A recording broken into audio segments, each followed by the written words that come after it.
ದೇಶಾದ್ಯಂತ 10 ಕೇಂದ್ರೀಯ ಕಾರ್ಮಿಕ ಸಂಘಗಳು, ರೈತ ಸಂಘಟನೆಗಳು ಮತ್ತು ಗ್ರಾಮೀಣ ಕಾರ್ಮಿಕರ ಸಂಘಗಳ ಜಂಟಿ ವೇದಿಕೆ ಭಾರತ ಬಂದ್ಗೆ ಕರೆ ನೀಡಿದೆ. ಸರ್ಕಾರದ ಕಾರ್ಪೊರೇಟ್ ಪರ ಮತ್ತು ಕಾರ್ಮಿಕ ವಿರೋಧಿ ನೀತಿಗಳ ವಿರುದ್ಧ ಸಮರ ಸಾರಿವೆ. ಸುಮಾರು 25 ಕೋಟಿ ಜನರು ಈ ಹೋರಾಟದಲ್ಲಿ ಭಾಗಿಯಾಗುವ ಸಾಧ್ಯತೆ ಇದೆ. ಕೇಂದ್ರ ಸರ್ಕಾರವು ಕಾರ್ಪೊರೇಟ್ ಕಂಪನಿಗಳ ಪರವಾದ ನಿಲುವನ್ನು ಹೊಂದಿವೆ ಅಂತ ಕಾರ್ಮಿಕ ಸಂಘಟನೆಗಳು ಆರೋಪಿಸಿವೆ. ಈ ಮುಷ್ಕರಕ್ಕೆ ಸಂಯುಕ್ತ ಕಿಸಾನ್ ಮೋರ್ಚಾ ಮತ್ತು ವಿವಿಧ ಕೃಷಿ ಕಾರ್ಮಿಕ ಸಂಘಗಳು ಬೆಂಬಲವನ್ನು ಘೋಷಣೆ ಮಾಡಿವೆ. ಇಂದಿನ ಭಾರತ್ ಬಂದ್ಗೆ ರಾಜ್ಯದಲ್ಲೂ ಬೆಂಬಲ ವ್ಯಕ್ತವಾಗಿದೆ. ಹುಬ್ಬಳ್ಳಿಯಲ್ಲಿ ಕಾರ್ಮಿಕ ಸಂಘಟನೆಗಳು ನೈತಿಕ ಬೆಂಬಲವನ್ನು ನೀಡಿವೆ. ಆದರೆ ಯಥಾಸ್ಥಿತಿಯಲ್ಲಿ ಜನಜೀವನ ಆರಂಭ ಆಗಿದ್ದು ಎಂದಿನಂತೆ ಸಾರಿಗೆ, ಆಟೋ ಹಾಗೂ ಖಾಸಗಿ ವಾಹನ ಸಂಚರಿಸ್ತಾ ಇವೆ. ಇನ್ನು 11 ಗಂಟೆಗೆ ಚೆನ್ನಮ್ಮ ಸರ್ಕಲ್ ಇಂದ ಬೃಹತ್ ರ್ಯಾಲಿ ಆರಂಭಿಸಿ ಅಂಬೇಡ್ಕರ್ ವೃತ್ತದವರೆಗೂ ಕಾರ್ಮಿಕರು ಸಾಗಿ ಪ್ರತಿಭಟನೆಯನ್ನ ನಡೆಸಲಿಕ್ಕಿದ್ದಾರೆ. ಕೇಂದ್ರ ಸರ್ಕಾರದ ವಿರುದ್ಧ ಮತ್ತೊಮ್ಮೆ ಕಾರ್ಮಿಕ ಸಂಘಟನೆಗಳು ಬೀದಿಗಿಳಿದೆ. ಇವತ್ತು ಭಾರತ್ ಬಂದ್ಗೆ ಕರೆ ನೀಡಿವೆ. ಬೆಂಗಳೂರಿನಲ್ಲೂ ಕೂಡ ಟೌನ್ ಹಾಲ್ನಿಂದ ಪ್ರತಿಭಟನಾ ರ್ಯಾಲಿ ಶುರುವಾಗಲಿದ್ದು ಫ್ರೀಡಂ ಪಾರ್ಕ್ ವರೆಗೆ ಸಾಗಲಿದೆ. ನೂರಾರು ಕಾರ್ಮಿಕರು, ಸಂಘಟನೆಯ ಮುಖಂಡರು ಪ್ರತಿಭಟನೆಯಲ್ಲಿ ಭಾಗಿಯಾಗಲಿದ್ದಾರೆ. ಎಐಟಿಯುಸಿ, ಸಿಐಟಿಯು ಸೇರಿದಂತೆ ಅನೇಕ ಸಂಘಟನೆಗಳು ಪ್ರತಿಭಟನೆಗೆ ಸಾಥ್ ನೀಡಲಿವೆ.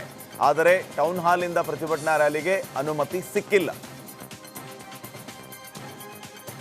ಇವತ್ತು ಭಾರತ್ ಬಂದ್ ಹಿನ್ನೆಲೆ ಬ್ಯಾಂಕ್ ಸೇವೆ ಭಾಗಶಃ ಬಂದ್ ಆಗಿದೆ. ಕಾರ್ಮಿಕ ಸಂಘಟನೆ ಮುಷ್ಕರಕ್ಕೆ ಬ್ಯಾಂಕ್ ಸಿಬ್ಬಂದಿ ಸಾಥ್ ನೀಡಿದ್ದಾರೆ. ಇವತ್ತು ಬ್ಯಾಂಕ್ಗೆ ಹಾಜರಾಗದೆ ಪ್ರತಿಭಟನೆಗೆ ಬೆಂಬಲವನ್ನ ಸೂಚಿಸಿದ್ದಾರೆ. ಹೀಗಾಗಿ ಇವತ್ತು ಗ್ರಾಹಕರಿಗೆ ಬ್ಯಾಂಕ್ ಸೇವೆ ಸಿಗೋದಿಲ್ಲ.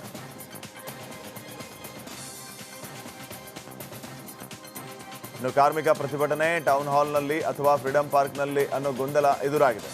ಪ್ರತಿಭಟನಾ ಪೋಸ್ಟ್ನಲ್ಲಿ ಟೌನ್ ಹಾಲ್ನಿಂದ ರ್ಯಾಲಿ ಅಂತ ಇದೆ. ಆದರೆ ಟೌನ್ ಹಾಲ್ನಿಂದ ಪ್ರತಿಭಟನೆಗೆ ಯಾವುದೇ ಅವಕಾಶ ಇಲ್ಲ. ಹೀಗಾಗಿ ಹೆಚ್ಚಿನವರು ಟೌನ್ ಹಾಲ್ ಹತ್ತಿರ ಬರುವ ಸಾಧ್ಯತೆ ಇದ್ದು ಪೊಲೀಸರು ಹೈ ಅಲರ್ಟ್ ಆಗಿದ್ದಾರೆ.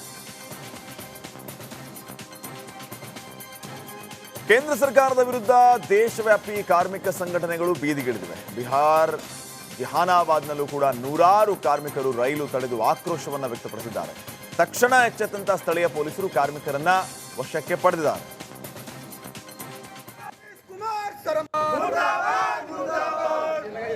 गरीबों पर अत्याचार नहीं सहेंगे, नहीं सहेंगे, नहीं सहेंगे। नीतीश कुमार होश में आओ, होश में आओ, होश में आओ। रेल चक्का बंद है, बंद है, बंद है। टोटल टोटल बंद है, बंद है, बंद है।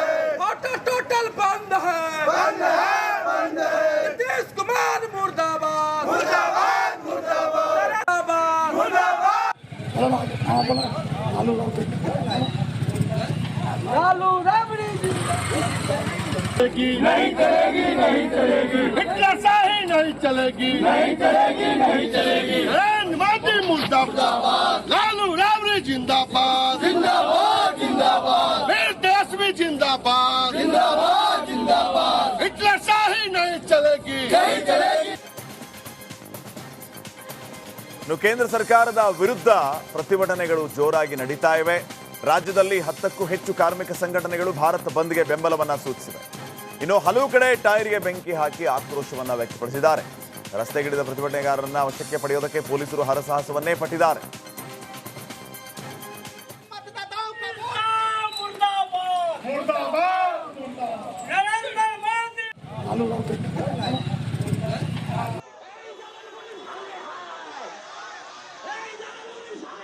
দোকান চলে যাবে, দোকান চলে যাবে, দোকান চলে যাবে।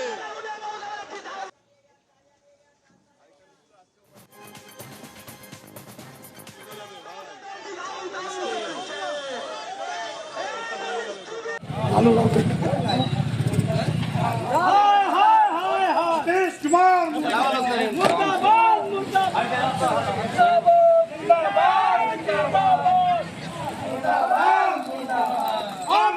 वोट काटना बंद करो, बंद करो, बंद करो। ಇನ್ನು ಕೋಲ್ಕತ್ತಾದಲ್ಲಿ ಪ್ರತಿಭಟನೆ ತಾರಕಕ್ಕೇರ್ತಾ ಇದ್ದಂತೆ ಬಸ್ ಚಾಲಕರು ಹೆಲ್ಮೆಟ್ ಧರಿಸಿ ಬಸ್ ಚಾಲನೆಯನ್ನ ಮಾಡ್ತಾ ಇದ್ದಾರೆ. ಸಾವಿರಾರು ಪ್ರತಿಭಟನಾಕಾರರು ರಸ್ತೆಗಳಲ್ಲಿ ಟೈರ್ಗೆ ಬೆಂಕಿ ಹಾಕಿ ಆಕ್ರೋಶವನ್ನು ವ್ಯಕ್ತಪಡಿಸ್ತಾ ಇದ್ದಂತೆ ಸಿಲಿಗುರಿ ಬಸ್ ನಿಲ್ದಾಣದಲ್ಲಿ ಬಸ್ ಚಾಲಕರು ಹೆಲ್ಮೆಟ್ ಅನ್ನ ಧರಿಸಿ ಬಸ್ ಚಾಲಿಸಿದ್ದಾರೆ.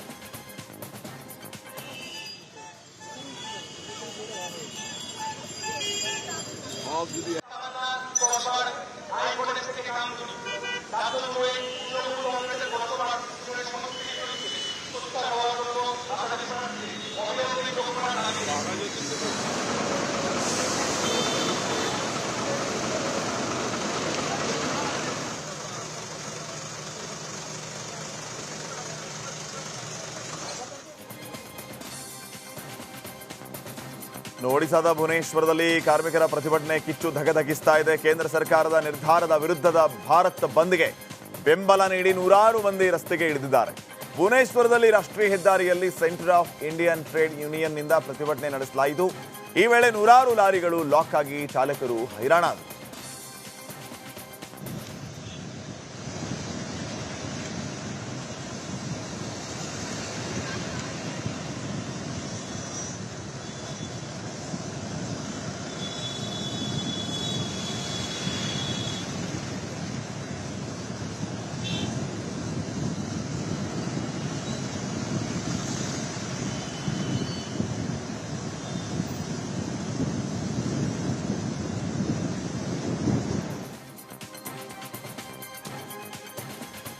ಸೇತುವೆ ಮುರಿದು 4-5 ವಾಹನಗಳು ನದಿ ಪಾಲಾಗಿರುವ ಘಟನೆ ಗುಜರಾತ್ ಮಹೀಸಾಗರ್ನ ಮುಜಫ್ಫರ್ಪುರದಲ್ಲಿ ನಡೆದಿದೆ.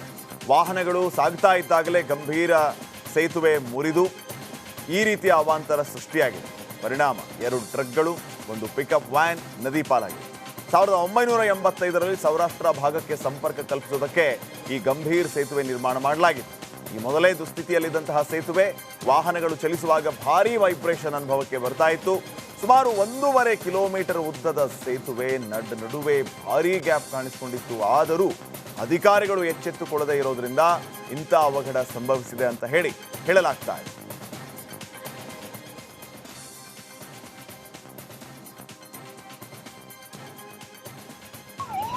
સામેની તરફ જે દ્રશ્યો આપ જોઈ રહ્યા છો એ આખરે પાદરા આ દિવસ જોવાનો વારો આવે છે. અહીંયા એમ્બ્યુલન્સના હોર્ન આપ સાંભળી શકો છો. વારંવાર એમ્બ્યુલન્સ અહીંયા આગળ આવી એક શોટ બોલાવી દીધો બહાર કાઢે કોટ જશે.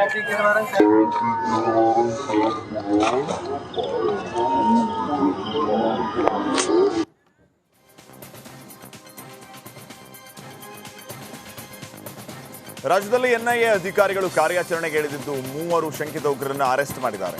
ಬೆಂಗಳೂರು, ಕೋಲಾರದಲ್ಲಿ ದಾಳಿ ನಡೆಸಿ ಉಗ್ರರಿಗೆ ನೆರವು ನೀಡಿದ್ದ ಆರೋಪದ ಹಿನ್ನೆಲೆ ಪರಪ್ಪನ ಅಗ್ರಹಾರ ಜೈಲಿನ ಎಎಸ್ಐ ಚಾಂದ್ ಪಾಷಾ, ವೈದ್ಯ ನಾಗರಾಜ್ ಹಾಗೂ ತಲೆಮರೆಸಿಕೊಂಡ ಆರೋಪಿ ಜುನೈದ್ನ ತಾಯಿ ಅನೀಸ್ ಫಾತಿಮಾ ಅನ್ನ ಅರೆಸ್ಟ್ ಮಾಡಲಾಗಿದೆ. ದಾಳಿಯ ವೇಳೆ 2 ವಾಕಿಟಾಕಿ ಮತ್ತು ಒಡವೆಯನ್ನ ಎನ್ಐಎ ಅಧಿಕಾರಿಗಳು ವಶಕ್ಕೆ ಪಡೆದಿದ್ದಾರೆ. ದಾವಣಗೆರೆಯಲ್ಲಿ ಹೃದಯಾಘಾತಕ್ಕೆ 22 ವರ್ಷದ ಅಕ್ಷಯ್ ಪ್ರಾಣ ಬಿಟ್ಟಿದ್ದಾನೆ. ಜಯನಗರದ ತಮ್ಮ ನಿವಾಸದಲ್ಲಿ ಎದೆ ನೋವು ಕಾಣಿಸಿಕೊಂಡು ಇದ್ದಕ್ಕಿದ್ದಂಗೆ ಕುಸಿದು ಬಿದ್ದ ಯುವಕನನ್ನ ಆಸ್ಪತ್ರೆಗೆ ದಾಖಲು ಮಾಡಲಾಯಿತು. ಆದರೆ ಆಸ್ಪತ್ರೆಗೆ ಸಾಗಿಸಿದ ಕೆಲವೇ ಕ್ಷಣಗಳಲ್ಲಿ ಅಕ್ಷಯ್ ಉಸಿರು ನಿಲ್ಲಿಸಿದ್ದಾರೆ. ರಾಜ್ಯದಲ್ಲಿ ಬೆಂಗಳೂರು, ಮಂಗಳೂರು ಮಹಾನಗರ ಪಾಲಿಕೆ ಹೊರತುಪಡಿಸಿ ಉಳಿದ ಎಲ್ಲ ಕಡೆ ಇವತ್ತು ಪಾಲಿಕೆ ನೌಕರರ ಪ್ರತಿಭಟನೆ ಮುಂದುವರೆದಿದೆ. ಕೇವಲ ಮಂಗಳೂರು ಹಾಗೂ ಬೆಂಗಳೂರಲ್ಲಿ ಮಾತ್ರ ನೌಕರರು ಕೆಲಸಕ್ಕೆ ಹಾಜರಾಗಿದ್ದಾರೆ. ಉಳಿದಂತೆ 9 ಮಹಾನಗರ ಪಾಲಿಕೆಯಲ್ಲಿ ಪ್ರತಿಭಟನೆ ನಡೀತಾ ಇದೆ.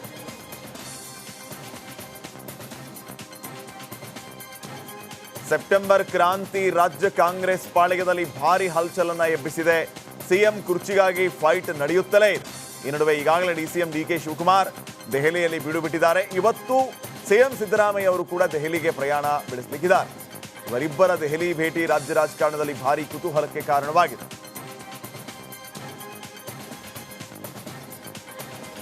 ಅಪ್ರಾಪ್ತ ಬಾಲಕಿಯರ ಮೇಲೆ ಅತ್ಯಾಚಾರ ನಡೆಸಿದ 2 ಆರೋಪಿಗಳಿಗೆ ಕೊಪ್ಪಳದ ಜಿಲ್ಲಾ ಸತ್ರ ನ್ಯಾಯಾಲಯ ಶಿಕ್ಷೆಯನ್ನು ಪ್ರಕಟಿಸಿದೆ. 2 ಪ್ರತ್ಯೇಕ ಪ್ರಕರಣಗಳ ವಿಚಾರಣೆ ನಡೆಸಿದಂತಹ ಕೋರ್ಟ್ 2 ಪ್ರತ್ಯೇಕ ಪ್ರಕರಣದ 2 ಆರೋಪಿಗಳಿಗೆ 20 ವರ್ಷ ಜೈಲು ಶಿಕ್ಷೆ ನೀಡಿ ಆದೇಶಿಸಲಾಗಿದೆ. ತುಮಕೂರು ಜಿಲ್ಲೆಯ ವೀರನಕಲ್ ಗ್ರಾಮದ ರಮೇಶ್ ಹಾಗೂ ಪಶ್ಚಿಮ ಬಂಗಾಳ ಮೂಲದ ಮಾಣಿಕ್ ರಾಯ್ ಶಿಕ್ಷೆಗೆ ಒಳಗಾಗಿದ್ದಾರೆ. ರಾಜ್ಯದಲ್ಲಿ 680 ಕೋಟಿ ಪಡಿತರ ವಿತರಕರ ಕಮಿಷನ್ ಹಣವನ್ನು ಸರ್ಕಾರ ಬಾಕಿ ಉಳಿಸಿಕೊಂಡಿದೆ. ಬೆಳಗಾವಿ ಜಿಲ್ಲೆಯಲ್ಲಿಯೇ 80 ಕೋಟಿಗೂ ಅಧಿಕ ಕಮಿಷನ್ ಹಣ ಬಾಕಿ ಇದೆ. ತಕ್ಷಣ ಕಮಿಷನ್ ಹಣ ಬಿಡುಗಡೆ ಮಾಡದೇ ಇದ್ರೆ ರಾಜ್ಯದಾದ್ಯಂತ ಅನಿರ್ದಿಷ್ಟಾವಧಿ ಪ್ರತಿಭಟನೆ ನಡೆಸುವುದಾಗಿ ಪಡಿತರ ವಿತರಕರು ಸರ್ಕಾರಕ್ಕೆ ಎಚ್ಚರಿಕೆಯನ್ನು ನೀಡಿದ್ದಾರೆ. ಅಲ್ಲದೆ ಸರ್ಕಾರ ಸೂಕ್ತ ಕ್ರಮ ಕೈಗೊಳ್ಳದೇ ಇದ್ರೆ ರಾಜ್ಯದ 23,000 ಪಡಿತರ ಅಂಗಡಿಗಳನ್ನು ಬಂದ್ ಮಾಡ್ತೀವಿ ಅಂತ ಹೇಳಿದ್ದಾರೆ.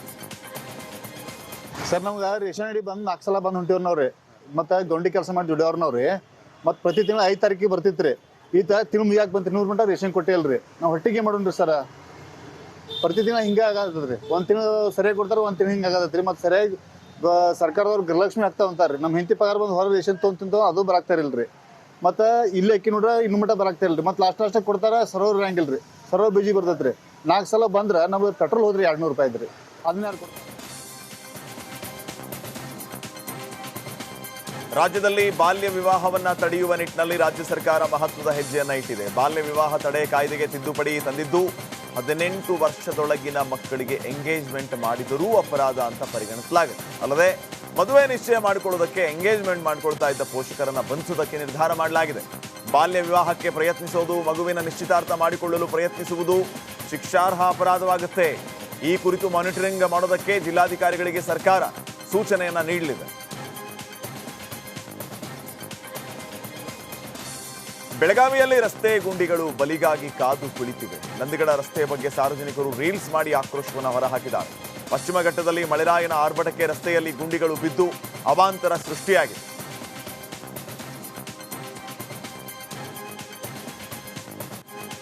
ಮಂಡ್ಯ ಜಿಲ್ಲೆಯ ಕೆಆರ್ಪೇಟೆ ತಾಲೂಕಿನ ವಸಂತಪುರ ಗ್ರಾಮದಲ್ಲಿ ಕೋತಿಗಳ ಹಾವಳಿಗೆ ಗ್ರಾಮಸ್ಥರು ಹೈರಾಣಾಗಿದ್ದಾರೆ. ಗ್ರಾಮಕ್ಕೆ ವಾನರ ಸೇನೆ ಹಿಂಡು ಹಿಂಡಾಗಿ ಎಂಟ್ರಿ ಕೊಟ್ಟಿದ್ದು ಕೆಲ ದಿನಗಳಿಂದ ಗ್ರಾಮದಲ್ಲಿ ಬೀಡು ಬಿಟ್ಟಿದೆ. ಮನೆಗಳ ಮೇಲೆ ಓಡಾಡ್ತಾ ಇವೆ, ಸಿಕ್ಕ ವಸ್ತುಗಳನ್ನು ಧ್ವಂಸ ಮಾಡ್ತಾ ಇವೆ. ಶಾಲೆ, ಅಂಗನವಾಡಿ ಬಳಿಯೂ ಕೂಡ ಓಡಾಟದಿಂದ ಮಕ್ಕಳಲ್ಲಿ ಭಯ ಹೆಚ್ಚಿದೆ. ಹೀಗಾಗಿ ಕೋತಿ ಓಡಿಸುವಂತೆ ಗ್ರಾಮಸ್ಥರು ಪ್ರತಿಭಟನೆಯನ್ನು ನಡೆಸ್ತಾ ಇದ್ದು ಅರಣ್ಯ ಇಲಾಖೆ ಅಧಿಕಾರಿಗಳ ವಿರುದ್ಧ ಆಕ್ರೋಶ ವ್ಯಕ್ತಪಡಿಸಿದ್ದಾರೆ.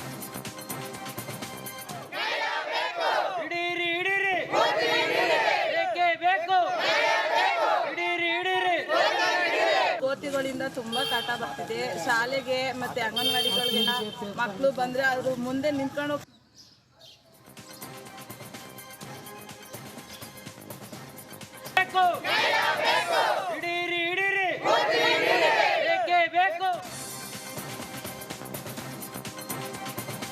ಕೊಡಗಿನ ಕುಟ್ಟಾದಲ್ಲಿ ರಾತ್ರಿ ಆಗ್ತಾ ಇದ್ದಂತೆ ಒಂಟಿ ಸಲಗನ ವಾಕಿಂಗ್ ಶುರು ಇಟ್ಕೊಳ್ಳುತ್ತೆ. ಪ್ರತಿದಿನ ಕುಟ್ಟ ಪಟ್ಟಣದ ಸಿಂಕೋನ ಬಳಿ ಕಾಡಾನೆ ಪ್ರತ್ಯಕ್ಷ ಆಗುತ್ತೆ.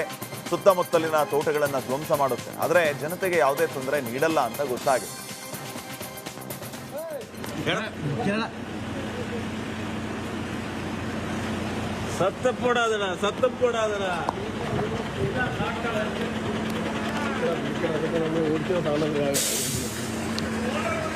അങ്ങനെ പോയിട്ടില്ല റിട്ടമ്മ വണ്ടി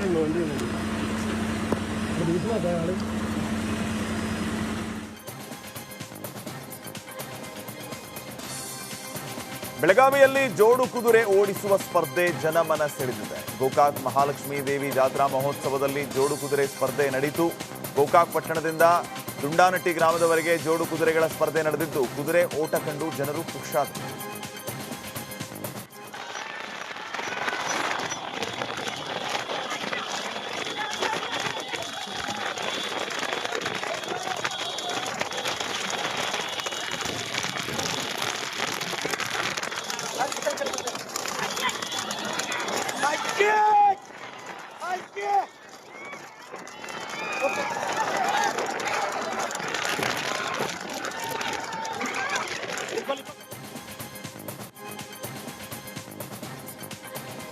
ತುಮಕೂರು ಜಿಲ್ಲೆಯ ಶಿರಾ ತಾಲೂಕಿನ ಹುಲಿಕುಂಟೆ ಹೋಬಳಿ ಕೊಟ್ಟಿ ಗ್ರಾಮದಲ್ಲಿ ರೈತ ಕಷ್ಟಪಟ್ಟು ಬೆಳೆದಿದ್ದ ಹತ್ತಿ ಬೆಳೆಯನ್ನ ಕಿಡಿಗೇಡಿಗಳು ರಾತ್ರೋರಾತ್ರಿ ನಾಶಪಡಿಸಿದ್ದಾರೆ. ಕೊಟ್ಟಿ ಗ್ರಾಮದ ರೈತ ಪರಮೇಶ್ ಸಾಕಮ್ಮ ಕಷ್ಟಪಟ್ಟು ತಮ್ಮ ಜಮೀನಲ್ಲಿ ಹತ್ತಿ ಬೆಳೆದಿದ್ರು. 2 ಎಕರೆ ಜಮೀನಿನಲ್ಲಿ ಬೆಳೆದಿದ್ದಂಥ ಹತ್ತಿ ಬೆಳೆಯನ್ನ ರಾತ್ರೋರಾತ್ರಿ ಕಿಡಿಗೇಡಿಗಳು ಕಿತ್ತು ಹಾಕಿದ್ದಾರೆ.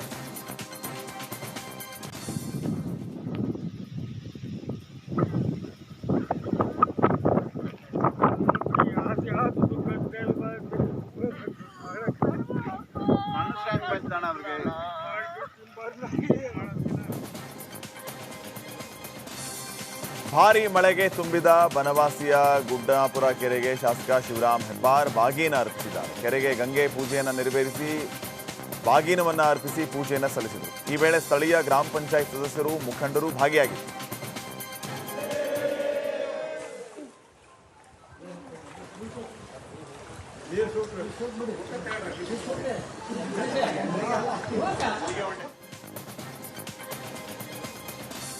ಅನ್ನದಾತರ ಆಗ್ರಹಕ್ಕೆ ಮಣಿದ ರಾಜ್ಯ ಸರ್ಕಾರ ಕೊನೆಗೂ ಮಂಡ್ಯ ರೈತರಿಗೆ ಗುಡ್ ನ್ಯೂಸ್ ಅನ್ನ ಕೊಟ್ಟಿದೆ. ಕೆಆರ್ಎಸ್ ಡ್ಯಾಂನಿಂದ ವಿಶ್ವೇಶ್ವರಯ್ಯ ನಾಲೆಗೆ ನೀರು ಹರಿಸಲಾಗಿದೆ. ಅಣೆಕಟ್ಟು ಭರ್ತಿಯಾದರೂ ರೈತರ ಬೆಳೆಗಳಿಗೆ ನೀರು ಬಿಡದೆ ಸರ್ಕಾರ ನಿರ್ಲಕ್ಷ್ಯ ವಹಿಸಿತ್ತು. ಗೇಟ್ ಅಳವಡಿಕೆ, ನಾಲಾ ಆಧುನೀಕರಣ ಕಾಮಗಾರಿ ನೆಪದಲ್ಲಿ ನೀರು ಹರಿಸೋದಕ್ಕೆ ಅಧಿಕಾರಿಗಳು ಹಿಂದೇಟು ಹಾಕಿದ್ರು. ನೀರಿಲ್ಲದೆ ಮಳೆಯೂ ಇಲ್ಲದೆ ರೈತರ ಬೆಳೆಗಳು ಒಣಗುತ್ತಿದ್ದವು. ರೈತರ ಆಕ್ರೋಶಕ್ಕೆ ಮಣಿದ ಸರ್ಕಾರ ವಿಶ್ವೇಶ್ವರಯ್ಯ ನಾಲೆಯ ಮೂಲಕ ರೈತರ ಬೆಳೆಗಳಿಗೆ ನೀರು ಹರಿಸಿತು.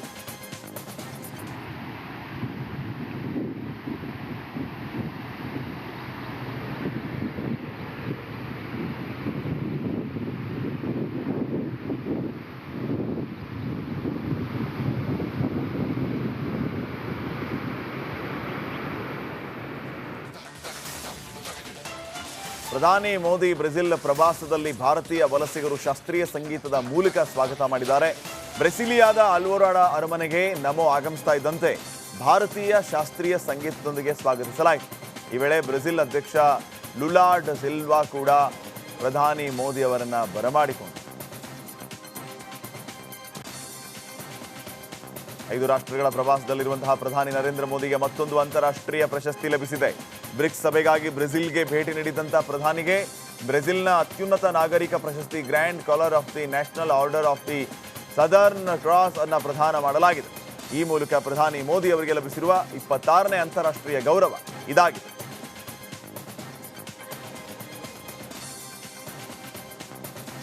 ಮಹಾರಾಷ್ಟ್ರದಲ್ಲಿ ವರುಣನ ಅಬ್ಬರ ಜೋರಾಗಿದ್ದು ಜನರ ಜೀವನ ಸಂಪೂರ್ಣ ಅಸ್ತವ್ಯಸ್ತವಾಗಿದೆ. ನಿರಂತರವಾಗಿ ಸುರಿದ ಮಳೆಗೆ ನಾಗ್ಪುರ ನರೇಂದ್ರ ನಗರದ ಗ್ರಾಮವೇ ಜಲಾವೃತ ಆಗಿದೆ. ಮನೆಗಳಿಗೆ ನೀರು ನುಗ್ಗಿದ್ದು ಜನರನ್ನ ಬೇರೆ ಕಡೆ ಶಿಫ್ಟ್ ಮಾಡಲಾಗಿದೆ.